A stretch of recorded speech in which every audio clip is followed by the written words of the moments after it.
Просечна откупна цена не помала од 180-190 денари. Владата да ја разгледа можноста колку е законски сега да се укине четворката како класа. Членови од иницијативниот одбор да бидат вклучени во второстепената комисија, да се изврши поголем притисок врз откупувачите, како и да се вметнат известни измени во Законот за тутун за заштита на тутунопроизводителите. Се дел од усвоените заклучоци од денешната неколкучасовна средба помеѓу тутунарите и премиерот Заев.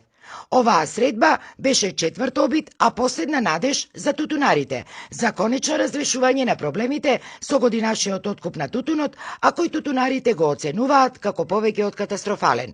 Баш, буквално и вака. Рекол дека мене не ми е гајле што ќе направите, тоа е ваша работа, мене ме интересира од утре на терен да видам подобрување. Значи, кои се неговите инструменти за да постигне нешто е чисто негова работа и негова надлежност. Таму не знам како мисли да го оствари тоа. Според Јосифовски, премиерот Заев им закажал и нова средба за попразниците, со цел да се остави време за да се види како од утре ќе течела откупната линија. Јас знам само дека денес разговаравме и дека дојдовме до некои заклучоци кои што треба да се спроведат.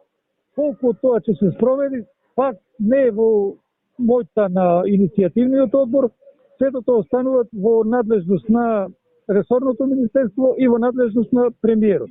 Тоа колку стојат на зборот, би требало да се реализират.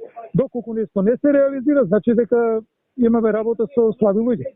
Од иницијативниот одбор велат дека застој во откупот на тутун нема да има, но не ја исклучуваат можноста и за нови блокади и протести, доколку веќе од утре состојбата на терен остане непроменета.